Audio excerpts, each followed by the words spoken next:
وصل على محمد وآل محمد اللهم صل على ಅಸ್ಸಲಾಮು ಅಲೈಕುಂ ವರಹಮತುಲ್ಲಾಹಿ ವಬರಕಾತು. ಬಿಸ್ಮಿಲ್ಲಾ ವಲ್ಹಮ್ದುಲಿಲ್ಲಾ ವಸ್ಸಲಾತು ವಸ್ಸಲಾಮು ಅಲಾ ಅಶ್ರಫಿಲ್ ಮುರ್ಸಲೀನ್ ವ ಅಲಾ ಆಲಿಹಿ ವಸ್ವಹ್ಬಿಹಿ ಅಜ್ಮಾಯಿನ್ ಅಮ್ಮಾಬಾದ್. ನೀವು ಸ್ವರ್ಗದಲ್ಲೋ ಅಥವಾ ನರಕದಲ್ಲೋ ಎಂದು ತಿಳಿಯಲು ಈ 4 ಸಂಗತಿಗಳನ್ನು ನೋಡಿದರೆ ಸಾಕು. ಈ 4 ಸಂಗತಿಗಳು ನಿಮ್ಮಲ್ಲಿದ್ದರೆ ನಿಮ್ಮ ಭವಿಷ್ಯವನ್ನು ಅದು ತೀರ್ಮಾನಿಸ್ತದೆ. ಇಮಾಮ್ ಬುಖಾರಿ ಹಾಗೂ ಮುಸ್ಲಿಂ ರಲಿಯಲ್ಲಾಹು ಅನ್ಹುಮಾರ್ ಅವರು ವರದಿ ಮಾಡಿದಂತಹ ಹದೀಸ್ ಅಬ್ದುಲ್ಲಾ ಇಬ್ನ್ ಅಮ್ರ್ ಇಬ್ನ್ ಆಸ್ ರಲಿಯಲ್ಲಾಹು ಅನ್ಹುಮಾರ್ ಅವರಿಂದ ನಿವೇದನೆ. ಅನ್ನ ರಸೂಲುಲ್ಲಾಹಿ ಸ್ವಲ್ಲಲ್ಲಾಹು ಅಲೈಹಿ ವಸಲ್ಲಮ ಕಾಲ, ಖಂಡಿತವಾಗಿಯೂ ಪ್ರವಾದಿ ಸ್ವಲ್ಲಲ್ಲಾಹು ಅಲೈಹಿ ವಸಲ್ಲಮರು ಹೇಳುತ್ತಾರೆ, ಅರ್ಬಉನ್ ಮಂಕುನ್ನ ಫೀಹಿ ಕಾನ ಮುನಾಫಿಕನ್ ಖಾಲಿಸ. ಯಾರಲ್ಲಾದರೂ ಈ 4 ಸಂಗತಿಗಳು ಇದ್ದರೆ ಅವರು ಪೂರ್ಣವಾಗಿ ಮುನಾಫಿಕ್ಗಳಾಗಿರ್ತಾರೆ ಎಂದು. ಅದರಲ್ಲಿ ಯಾವುದೇ ಸಂಶಯವಿಲ್ಲ. ವಮನ್ ಕಾನತ್ ಫೀಹಿ ಖಸ್ಲತುನ್ ಮಿನ್ಹುನ್ನ ಕಾನತ್ ಫೀಹಿ ಖಸ್ಲತುನ್. ಇನ್ನು ಈ 4 ಲಕ್ಷಣಗಳಲ್ಲಿ ಒಂದು ಲಕ್ಷಣ ಅವನ ಜೀವನದಲ್ಲಿದ್ದರೆ ಅವನಿಗೆ ಮಿನನ್ ನಿಫಾಕಿ ಹತ್ತ ಯದಅಹ, ಅವನಿಗೆ ನಿಫಾಕಿನ ಒಂದು ಅಂಶ ಅವನಲ್ಲಿರುತ್ತದೆ. ಎಲ್ಲಿಯವರೆಗೆ ಎಂದರೆ ಆ ಒಂದು ಲಕ್ಷಣ ಅವನ ಜೀವನದಿಂದ ಆತನು ತ್ಯಜಿಸುವವರೆಗೂ. ಅಂದರೆ 4 ಲಕ್ಷಣಗಳಿದ್ದರೆ ಪೂರ್ಣವಾಗಿ ಆತನು ಮುನಾಫಿಕ್ ಆಗಿರ್ತಾನೆ.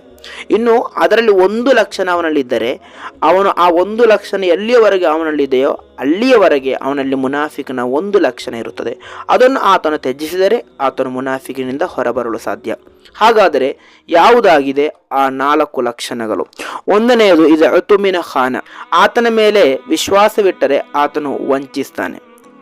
ಅಂದರೆ ನಾವು ಆತನ ಮೇಲೆ ವಿಶ್ವಾಸವಿಟ್ಟು ಏನನ್ನಾದರೂ ಹೇಳಿದರೆ ಆತನು ನಮ್ಮನ್ನು ವಂಚಿಸುವಂತಹ ಸ್ವಭಾವ. ಅದು ಕೆಲವೊಮ್ಮೆ ನಮಗೆ ಇರಬಹುದು. ಯಾರಾದರೂ ನಮ್ಮ ಮೇಲೆ ವಿಶ್ವಾಸವಿಟ್ಟರೆ ನಾವು ಅವರನ್ನು ವಂಚಿಸ್ತೇವೆ. ಅದೇ ರೀತಿ ಇದಾ ಹದ್ದಸ ಕಜಬ, ಮಾತನಾಡಲು ಪ್ರಾರಂಭಿಸಿದರೆ ಸುಳ್ಳು ಹೇಳುವಂತಹ ಸ್ವಭಾವ. ಇದಾ ಆಹದ ಆಜರ, ಅದೇ ರೀತಿ ಅಂದರೆ ಮಾತು ಕೊಟ್ಟರೆ ಅದನ್ನು ತಪ್ಪಿಸುವಂತಹ ವ್ಯಕ್ತಿ.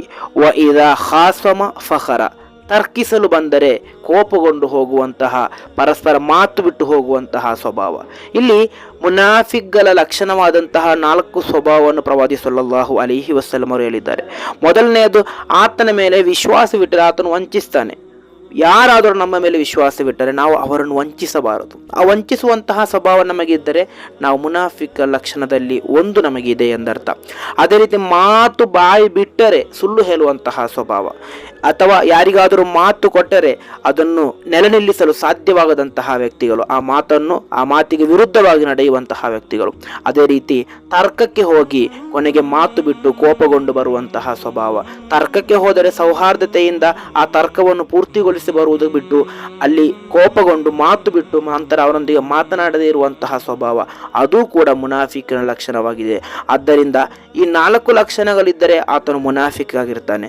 ಮುನಾಫಿಕ್ ಯಾವತ್ತೂ ಕೂಡ ಸ್ವರ್ಗ ಪ್ರವೇಶಿಸಲ್ಲ. ಆದ್ದರಿಂದ ನಮಗೆ ಮುನಾಫಿಕನ ಲಕ್ಷಣ ಇದೆಯಾ? ಇದ್ದರೆ ನಾವು ಮುನಾಫಿಕ್ ಆಗ್ತೇವೆ. ಮುನಾಫಿಕ್ ಆದರೆ ನಮಗೆ ಸ್ವರ್ಗ ಪ್ರವೇಶನ ಸಾಧ್ಯವಿಲ್ಲ. ಆದ್ದರಿಂದ ಇದ್ದವರು ಇವತ್ತೇ ಈ 4 ಲಕ್ಷಣಗಳನ್ನು ಜೀವನದಿಂದ ತ್ಯಜಿಸಬೇಕು.